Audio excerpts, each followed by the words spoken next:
Hi student, स्वागत है आपका मेरे YouTube चैनल पर। आज हम हाजिर हैं क्लास 10th मैट्रिक के साइंस के प्रथम सिटिंग के पहले सिटिंग में हुए साइंस के क्वेश्चन का आंसर की को लेकर। तो बने रहिए मेरे साथ। यदि अभी तक आप मेरे चैनल को सब्सक्राइब नहीं किया तो प्लीज़ आप मेरे चैनल को सब्सक्राइब कर लें, ताकि आपको यहाँ डेली सबसे सटीक आंसर की मिल सके। इसके साथ आप यहाँ से पढ़ भी सकते हैं। कहता है कि पौधे में जनन अंग कहाँ पाए जाते हैं, तो इसका आंसर हो जाएगा पुष्प में। कहाँ पाया जाता है? पुष्प में। एक सेकंड हमको पेन चूज करने दीजिए। किसमें पाया जाता है? पुष्प में। चलिए बढ़ते हम लोग अगले क्वेश्चन की तरफ। अगला क्वेश्चन है, कहता है मस्तिष्क का कौन सा भाग शरीर की स्थिति का संतुलन का अनुरक्षण करता है, तो हो जाएगा अनुमस्तिष्क। डियर स्टूडेंट, मेरा सेट जे है, ये देख सकते हैं। आपका कोई भी सेट हो, हम क्वेश्चन पढ़ते जा रहे हैं, आप उससे मैच कर सकते हैं और आप अपना आंसर जान सकते हैं कि क्या सही है और ये क्या गलत है। यहां सबसे सटीक आंसर आपको मिलेगा। क्यों? ये कोचिंग का ऑफिशियल चैनल है जिससे आप आसानी से जान सकते हैं। यहाँ बहुत सारे एजुकेटर्स हैं जो कि आपको मैथ, साइंस के अलावा आर्ट्स के सब्जेक्ट्स को, IIT, पॉलिटेक्निक जैसे चीजों की तैयारी कराते हैं। चलिए खैर चलते हम लोग आगे देखते हैं कि आंसर क्या हो। कहता है भारत में उत्पादित प्रत्यावर्ती विद्युत धारा की आवृत्ति है, तो ये हो जाएगा 50 हर्ज। चलिए बढ़ते हम लोग अगले क्वेश्चन की तरफ। कहता है 1 माइक्रो एम्पियर विद्युत धारा है, तो 10⁻⁻6A। चलिए बढ़ते हम लोग अगले क्वेश्चन की तरफ। कहता है नरौरा नाभिकीय विद्युत संयंत्र किस राज्य में स्थित है, तो हो जाएगा ये उत्तर प्रदेश। चलिए बढ़ते हम लोग अगले क्वेश्चन की तरफ। कहता है अनवीकरणीय ऊर्जा का स्रोत है, तो क्या हो जाएगा? कोयला होगा। ये सबका सही हुआ होगा। कहता है तरंग दैर्घ्य का सामान्यतः व्यक्त किया जाता है, तो मीटर पर सेकेंड में व्यक्त किया जाता है। चलिए बढ़ते हम लोग अगले क्वेश्चन की तरफ। कहता है निम्नलिखित में कौन संक्षारक अम्ल है, तो सल्फ्यूरिक अम्ल है जो वो संक्षारक है। चलिए कहता है मिल्क ऑफ मैग्नीशिया का pH मान हो जाएगा 10.5। क्यों? तो ये क्षार होता है। चलिए बढ़ते हम लोग अगले क्वेश्चन की तरफ। कहता है सल्फर के संयोजी सेलों में इलेक्ट्रॉन की संख्या 2 होती है। कितना होती है? 2 होती है। चलिए बढ़ते हम लोग अगले क्वेश्चन की तरफ।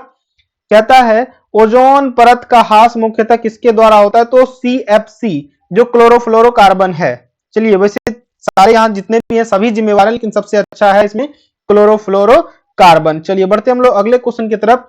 कहता है वाट का मात्रक क्या है, तो जूल पर सेकेंड, J/S, जूल पर सेकेंड। चलिए बढ़ते हम लोग अगले क्वेश्चन की तरफ। डियर स्टूडेंट, यदि अभी तक आप मेरे चैनल को सब्सक्राइब नहीं किए हैं तो प्लीज आप मेरे चैनल को सब्सक्राइब कर लें, ताकि आप यहां से पॉलिटेक्निक, IIT, 11th-12th में साइंस के साथ कॉमर्स, आर्ट्स के भी सब्जेक्ट्स को पढ़ सकते हैं। बहुत सारे एजुकेटर हमारे पास हैं। ग्लाइकोलाइसिस होता है, तो ये हो जाएगा माइटोकॉन्ड्रिया में। कहां होता है? माइटोकॉन्ड्रिया में। कहता है तंत्रिका तंत्र की संरचना एवं क्रियात्मक इकाई को कहते हैं न्यूरॉन होगा। क्या होगा? न्यूरॉन। चलिए आगे बढ़ते हम लोग। कहता है कौन सा एंजाइम वसा पर क्रियाशील होता है, तो लाइपेज होता है। कौन होता है? लाइपेज होता है। कहता है ग्रहणी भाग होता है जहां, तो मुख गुहा ग्रहणी भाग है, क्योंकि हम लोग अपना भोजन जो है कि मुख गुहा से ही खाते हैं। चलिए कहता है जल में घुलनशील भस्म को क्षार कहते हैं। क्या कहते हैं? क्षार कहते हैं। दूसरा चैप्टर से पूछा गया है। कहता है सोडा एस का रासायनिक सूत्र क्या है, सोडा एस।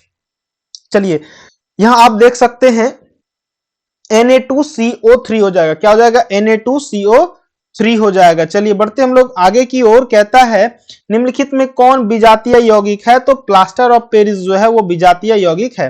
अब पूछा गया है बेकिंग सोडा, तो NaHCO3 हो जाएगा। क्या हो जाएगा? NaHCO3 हो जाएगा। चलिए कहता है जीवन की एक महत्वपूर्ण विशेषता है, तो समन्वय है। क्या है? समन्वय सबसे बड़ी विशेषता है। चलिए कहता है स्वपोषी पोषण होता है, तो पौधों में होता है, और कुछ प्रोसिस्टा और प्रोकैरिएटस में होता है। यानी ऑप्शन नंबर हमारा A और C हो जाएगा। चलिए बढ़ते हम लोग अगले में।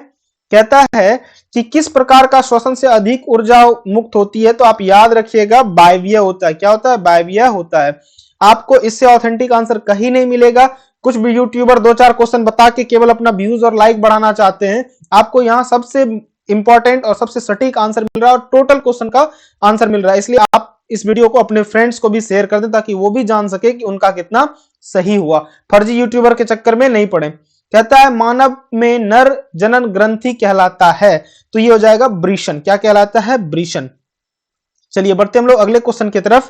कहता है कि जिंक ब्लेड में किस धातु का अयस्क है, तो ये जिंक हो जाएगा। किसका है? जिंक का। ये तो क्लियरली दिखता है। चलिए बढ़ते हम लोग अगले क्वेश्चन की तरफ।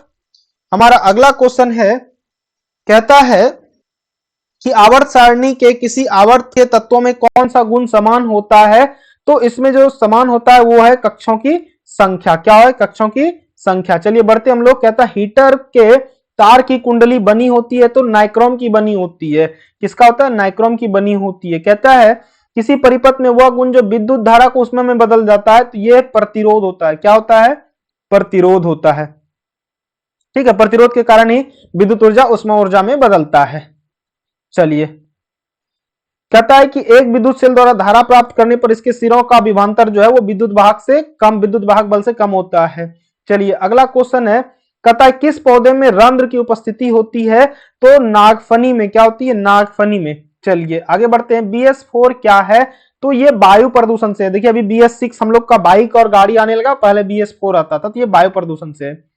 कहता है रक्त में ऑक्सीजन वाहक होता है तो आप तो सबको जानते होंगे हीमोग्लोबिन। क्या है? हीमोग्लोबिन। चलिए हम लिख देते हैं, इधर थोड़ा सा नहीं दिख रहा है, हीमोग्लोबिन होगा।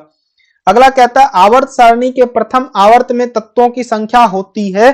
तो आवर्त पूछा गया, ये वर्ग है और ये आवर्त है, इसमें 2 होता है। क्या हो जाएगा? 2 हो जाएगा। चलिए अगला कहता है निम्नलिखित में किससे इलेक्ट्रॉन को बाहर निकालना सबसे आसान होता है। तो M3+ हो जाएगा। चलिए बढ़ते हम लोग अगले क्वेश्चन की तरफ। कहता है निम्नलिखित में किसे वर्थ हार्मोन भी कहा जाता है। किसे? तो ये आप इसका बताइएगा किसमें कौन सा होगा। हम ये क्वेश्चन आपके लिए छोड़े जा रहे हैं। कहता है बीज विकसित होता है तो बीजांड में। कहां होता है? बीजांड में। चलिए बढ़ते हम लोग अगले क्वेश्चन की तरफ। थोड़ा सा यहां पेज कुछ उल्टा गया है, हम लोग थोड़ा इसको सीधा कर लेते हैं। एक सेकेंड थोड़ा सा दीजिए, तब तक आप मेरे चैनल को सब्सक्राइब कर शेयर कर दीजिए ताकि आप आगे की पढ़ाई यहां से कर सकें। चलिए एक बार और करना पड़ेगा। हाँ, कहता है ध्यान से थोड़ा सा देखिए। कहता है ओजोन का आणविक सूत्र होता है, ये आप लोग को बहुत अच्छे से जानते हैं। क्या होता है? O3 है। क्या है? O3 है। चलिए बढ़ते हम लोग अगले क्वेश्चन की तरफ। कहता है पीएच का कौन सा मान क्षार विलयन को निरूपित करता है। तो जो 7 से अधिक है। चलिए तो 13 हो जाएगा आंसर आपका। कहता है जल में तो H2O होता है, जल तो हाइड्रोजन 2 ऑक्सीजन 1। चलिए बढ़ते हम लोग अगले क्वेश्चन की तरफ। कहता है निम्नलिखित में किसकी आयनन ऊर्जा सबसे अधिक होती है। तो फ्लोराइड, आप लिख लीजिए, फ्लोरीन का, सॉरी माफ कीजिएगा, फ्लोरीन का। कहता है नेत्र द्वारा किसी वस्तु का प्रतिबिंब कैसा होता है। तो वास्तविक, उल्टा और छोटा। कैसा होता है? वास्तविक, उल्टा और छोटा। चलिए कहता है निम्नलिखित में कौन सा धातु है। तो ऑप्शन नंबर ए हो जाएगा हमारा धातु। चलिए कहता है अम्लीय ऑक्साइड का पीएच मान 7 से कम यहां कौन है। तो 4 हो जाएगा। चलिए बढ़ते हम लोग अगले क्वेश्चन की तरफ। डियर स्टूडेंट, आप मेरे चैनल को सब्सक्राइब करना ना भूलें। आप मेरे चैनल को सब्सक्राइब कर हमारा मनोबल बढ़ाएं ताकि हम आपके लिए डेली आंसर के साथ साथ और भी अच्छे सारे वीडियो लेकर आए, ताकि आप आगे की पढ़ाई यहां से पॉलिटेक्निक, ITI, 11th-12th के सारे विषयों की तैयारी कर सकते हैं। और ये कोचिंग नोवेल्टी कोचिंग सेंटर का ऑफिशियल चैनल है। कहता है निम्नलिखित में कौन पारिस्थितिक तंत्र में अधिकतम संख्या में होती है। तो उत्पादक सबसे ज्यादा संख्या में होता है, जैसे कि पेड़ पौधे। जीवों की उत्पत्ति से पहले पृथ्वी पर क्या नहीं था। तो इसमें सारे हो जाएंगे, तो इसमें थोड़ा कंफ्यूजन, हम आप इसको छोड़ रहे हैं। चलिए बढ़ते हम लोग अगले क्वेश्चन की तरफ। थोड़ा सा आ गया है ये।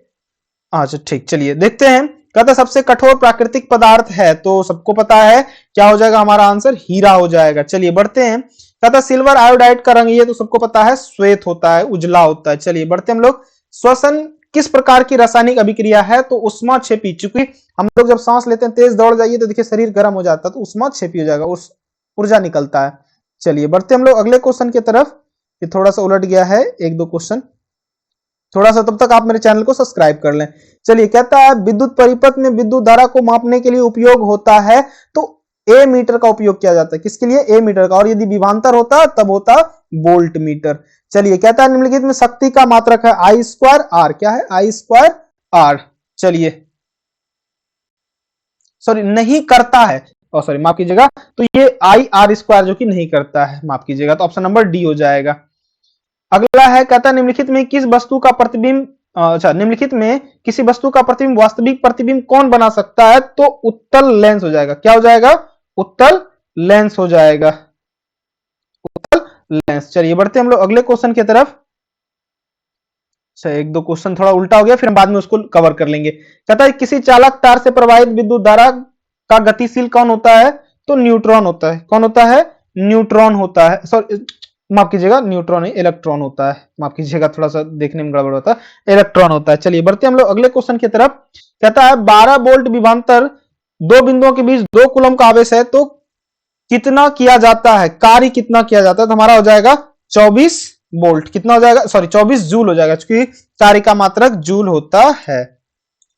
चलिए, थोड़ा सा कभी कभी लैपटॉप काम करना बंद कर देता है, इसलिए देरी हो रही है। चलिए अगला बढ़ते हम लोग। कहता है किसी बिंदु वस्तु से निकलकर किरणें किसी लेंस से आपतित होकर जिस बिंदु पर मिलती है उसको हम लोग क्या बोलते हैं? तो प्रतिबिंब कर, सॉरी, एक सेकंड। किसी बिंदु वस्तु से निकलकर किरणें किसी लेंस पर आपतित होकर जिस बिंदु पर मिलती है तो उसको हम लोग फोकस कहते हैं। क्या कहते हैं? फोकस कहते हैं।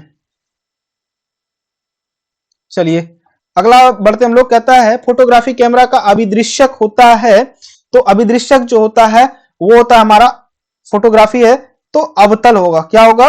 अवतल होगा। चलिए बढ़ते हम लोग अगले क्वेश्चन की तरफ। अगले क्वेश्चन की तरफ बढ़ते हैं। सॉरी, यहां अवतल दर्पण पे लग गया, जबकि अवतल लेंस होगा। क्या होगा? अवतल लेंस होगा। चलिए बढ़ते हम लोग अगले क्वेश्चन की तरफ। एक सेकंड, थोड़ा क्वेश्चन को सीधा करना होगा। अच्छा ठीक, आ गया सीधा। कहता है किसी गोलीय दर्पण तथा किसी पतले गोलीय लेंस दोनों की फोकस दूरी -15 cm है, तो दर्पण तथा लेंस संभवतः है। देखिए फोकस दूरी दोनों माइनस है, तो दोनों फोकस दूरी यानी कि अवतल होगा। क्या होगा? अवतल होगा। दोनों क्या है? अवतल है। चलिए बढ़ते हम लोग अगले क्वेश्चन की तरफ। कहते हैं तालाब किस प्रकार का पारिस्थितिक तंत्र है? कृत्रिम, प्राकृतिक, अजैविक? तो यहां हो जाएगा प्राकृतिक। क्या है? प्राकृतिक। चलिए आगे बढ़ते हम लोग अगले क्वेश्चन की तरफ। तो ये तो लॉन्ग क्वेश्चन है। चलिए अभी और कुछ क्वेश्चन बचा हुआ जिसको हम लोग अभी तुरंत करेंगे, थोड़ा सा इसको चेंज करने के बाद।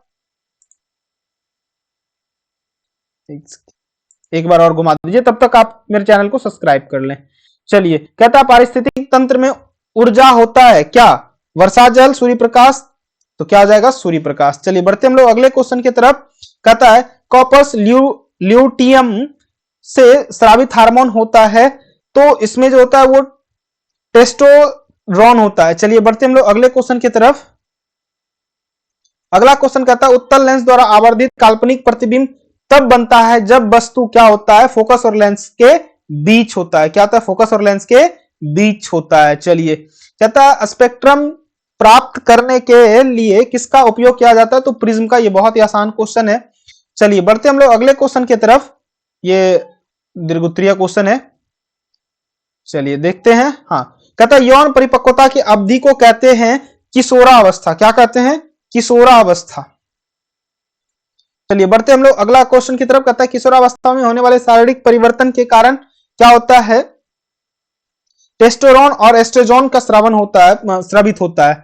चलिए अगला है, कहता है मानव गुर्दे का आकार होता है, तो सैम के बीज के आकार का। किडनी के बारे में पूछा जा रहा है। चलिए बढ़ते हम लोग अगले क्वेश्चन की तरफ। कहता है आवर्त सारणी के प्रत्येक आवर्त का अंतिम सदस्य होता है, अंतिम सदस्य होता है, तो ये है हैलोजन। क्या हो जाएगा? हैलोजन। चलिए बढ़ते हम लोग अगले क्वेश्चन की तरफ। कहता है मेंडलीव द्वारा छोड़े गए कौन सा कहता है मेंडलीव द्वारा छोड़े गए आवर्त सारणी के रिक्त स्थानों में बाद में कौन सा तत्व प्रतिस्थापित किया गया? तो यहां हो जाएगा गैलियम। क्या हो जाएगा? गैलियम। चलिए बढ़ते हम लोग अगले क्वेश्चन की तरफ। कहता है निम्नलिखित में कौन लैंगिक जनन संचारित रोग है? तो ये हो जाएगा बी और सी। क्या हो जाएगा? सूजाक और एड्स। चलिए बढ़ते हम लोग अगले क्वेश्चन की तरफ। कहता है मानव का उद्भव स्थान क्या है? तो आप इसमें कह सकते हैं अफ्रीका। चलिए बढ़ते हम लोग अगले क्वेश्चन की तरफ। अगला क्वेश्चन है, एक सेकेंड तुरंत हम लोग रिमूव करके ले लेते हैं। चलिए कहता है निम्नलिखित में सबसे अधिक क्रियाशील हैलोजन है, तो यहां हो जाएगा आपका ब्रोमीन। क्या हो जाएगा? ब्रोमीन।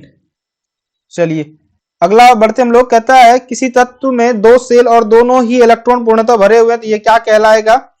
आर्गन होगा, सॉरी नियोन होगा। क्या होगा? नियोन होगा। आर्गन नहीं, नियोन होगा, जो कि नोवेल गैस होता है, अक्रिय गैस होता है। चलिए बढ़ते हम लोग अगले क्वेश्चन की तरफ। कहता है CHO किसका है? तो ये हो जाएगा हमारा ईथर का समूह है। किसका है? ईथर का है। चलिए बढ़ते हैं आगे की ओर। एक सेकेंड, ये थोड़ा सा प्रॉब्लम क्रिएट कर रहा है। चलिए थोड़ा सा समय दीजिए इसको हटाने के लिए।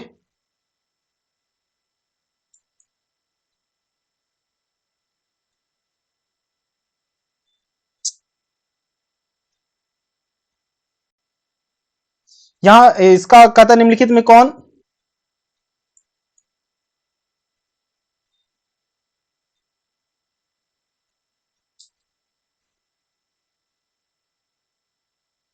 थोड़ा सा यहाँ कंप्यूटर स्टक हो गया है।